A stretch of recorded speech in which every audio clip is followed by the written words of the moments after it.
Bismillahirrahmanirrahim. Nah, sekarang kita akan membuat video tutorial mengenai cara pembuatan kutipan, baik itu kutipan langsung maupun kutipan tidak langsung. Namun sebelumnya perlu diketahui bahwa kutipan langsung itu memiliki dua jenis. Yang pertama ada kutipan langsung kurang dari 4 baris atau disebut dengan kutipan pendek. Yang kedua ada kutipan langsung lebih dari 4 baris atau bisa disebut dengan kutipan panjang. Langsung saja kita akan membuat kutipan langsung kurang dari 4 baris. Untuk kutipan langsung ini, sumber kutipan bisa kita taruh sejajar dengan kutipan yang akan kita buat. Caranya seperti ini. Langsung saja kita mengcopy paragraf yang akan kita buat menjadi kutipan. Misalnya, paragraf yang akan kita kutip yang ini. Langsung kita blok, kemudian kita copy dan dipindahkan ke Microsoft Word. Kemudian, paragraf yang sudah kita copy tadi pindahkan ke Microsoft Word. Kita rubah fontnya. Kemudian dirapihkan lagi. Selanjutnya, kita akan menaruh sumber kutipannya. Di sini kita mempunyai dua pilihan, boleh di awal kutipan ataupun di akhir kutipan. Langsung saja kita membuat kutipannya.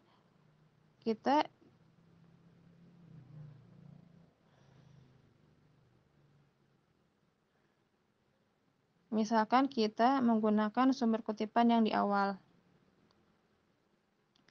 Kita tulis dulu, misalnya di sini kita memberikan tambahan kalimat menurut, lalu kita tulis nama penulis dari artikel yang tadi, namanya Eka Anissa, lalu kita tulis tahun terbitnya.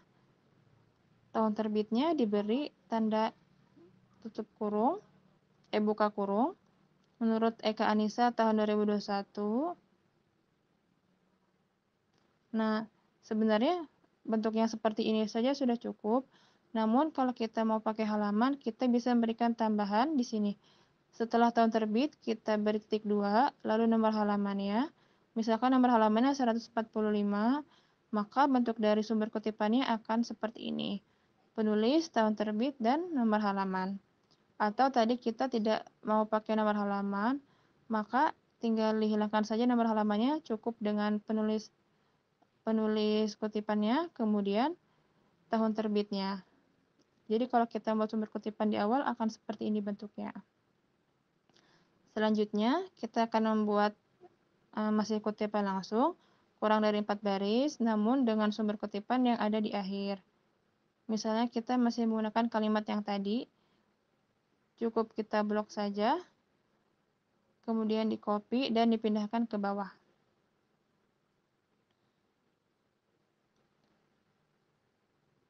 Kita akan membuat kutipan dengan sumber kutipan di akhir kalimat. Kita tulis sama seperti yang tadi, formatnya seperti ini, nama penulis, kemudian tahun penerbitan. Hanya saja untuk sumber kutipan yang ada di akhir ini, antara dengan penulis dengan tahun terbit, ada dalam tanda kurung yang sama. Misalnya, kita tulis ulang namanya Eka Anissa, koma, mohon maaf sebelumnya, berhubung keyboard laptop ini komanya tidak berfungsi, jadi saya ganti menggunakan titik. Jadi jika teman-teman ingin membuat kutipan yang ada di akhir sumber kutipannya, seharusnya menggunakan tanda koma ya. Selanjutnya setelah nama penulis, kita tulis dengan tahun terbit. Sebenarnya ini saja sudah cukup, namun jika teman-teman ingin menambahkan nomor halaman, maka teman-teman bisa menulisnya setelah tahun terbit kita tambahkan titik 2, kemudian kita beri nomor halamannya. Misalnya di sini nomor halamannya 345, maka akan seperti ini formatnya. Yang pertama tadi kutipan dengan sumber kutipan di awal, yang kedua ada kutipan dengan sumber kutipan di akhir. Jadi bedanya hanya di situ saja. Kalau di awal namanya ada di luar tanda kurung, sedangkan kutipan di akhir namanya ada di dalam kurung. Selanjutnya, kutipan langsung lebih dari 4 baris. Nah, untuk kutipan langsung lebih dari 4 baris ini, antara sumber kutipan dengan isi kutipan harus dibuat terpisah. Jadi, kita harus membuat baris baru dan agak menjorok ke depan kutipannya. Dan untuk spasi yang digunakan pun adalah spasi 1. Misalnya, ini adalah teks yang kita buat, yaitu inti dari materinya. Kemudian kita akan buat kutipan. Kita bisa menggunakan kalimat yang seperti ini. Kita tulis dulu nama penulisnya.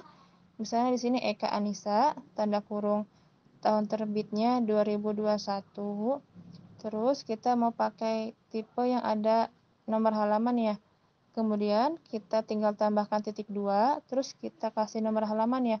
Misalnya 367. Kemudian kita beri kata tambahan. Di sini berpendapat. Lalu kita ambil paragraf yang akan kita kutip. Kita blok dulu. Kita copy. Kemudian akan kita pindahkan ke Microsoft-nya. Yang sudah kita siapkan tadi. Nah, tinggal kita paragraf yang sudah kita blok tadi, kita copy di sumber yang sudah kita siapkan. Kemudian, kita akan menggunakan cara simpelnya, tinggal kita blok saja kalimatnya. Kita pilih menu yang ini, adanya di menu home, yang ada panah menghadap ke kanan. Kemudian kita klik, maka tampilannya akan seperti ini, akan menjorok ke dalam. Jika seperti ini bisa disebut dengan kutipan. Namun kita punya dua pilihan lagi, kita bisa memilih ini menggunakan tanda petik atau tidak menggunakan tanda petik. Kalau kita akan menggunakan tanda petik, maka format tulisannya harus dibuat tegak. Nah, seperti ini. Maka bentuknya seperti ini nih kalau kita menggunakan tanda petik. Nah, tapi kalau kita tidak ingin menggunakan tanda petik, maka gaya penulisannya harus dimiringkan.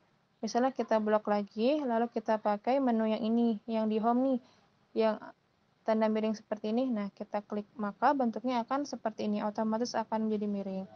Ini adalah contoh dari kutipan langsung lebih dari 4 baris. Jadi, antara sumber penulisan dengan kutipannya harus dipisahkan. Selanjutnya, kita akan membuat kutipan tidak langsung. Nah, untuk kutipan tidak langsung ini, kita juga punya dua pilihan. Yang pertama, kita bisa menggunakan cara parafrase atau menggunakan cara versi membuat rangkuman. Kalau parafrase di sini artinya kita mengganti kata dan kalimatnya, tapi kita tidak merubah makna dari paragraf dari kutipan yang kita ambil. Kita boleh memilih cara mana yang akan kita gunakan. Untuk cara yang saya pilih di sini dalam pembuatan kutipan tidak langsung, yaitu cara parafrase. Jadi kita akan merubah kata dan kalimatnya, namun maknanya tetap kita pertahankan. Misalkan kita pilih paragraf yang ini, lalu kita blok langsung. Selanjutnya, kita pindahkan ke Microsoft Word. Paragraf yang sudah kita blok tadi, selanjutnya kita pindahkan, kita copy, seperti ini. Nah, kita rubah dulu fontnya.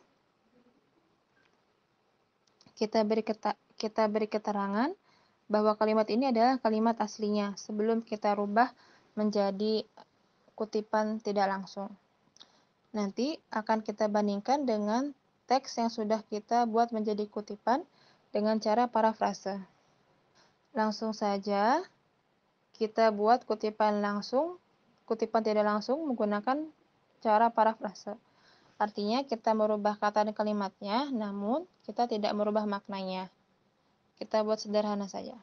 Di sini kalimatnya, anak juga cenderung untuk belajar dengan meniru orang lain, terutama orang dewasa di sekitarnya. Hal yang dapat dilakukan untuk mengembangkan literasinya adalah dengan sering mengajak anak untuk berbicara dan membaca bersama. kalimat ini akan kita rubah. Nah, kira-kira akan seperti ini. Kita membuat kutipan tidak langsung dengan cara parafrase. Jadi bisa dilihat kata yang kita pilih berbeda, hanya saja maknanya tetap tidak kita rubah.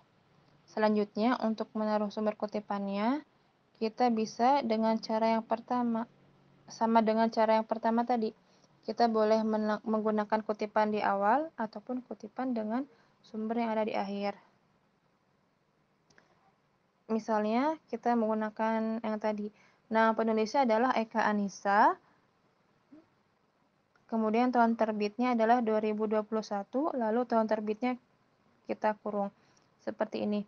Jadi tampilannya akan seperti ini. Eka Anissa tahun 2001. Nah, anak itu cenderung meniru tingkah orang dewasa di sekitarnya dan kemampuan literasinya akan cepat berkembang dengan cara diajak bicara dan membaca bersama. Ini saja sudah cukup. Atau kita mau menggunakan tambahan halaman seperti yang tadi, tinggal kita beri titik 2 dan nomor halamannya. Misalkan nomor halamannya 369. Nah, seperti ini. Jadi ini adalah contoh kutipan tidak langsung dengan teknik parafrase. Atau teman-teman juga bisa menggunakan kutipan tidak langsung dengan cara merangkum juga boleh.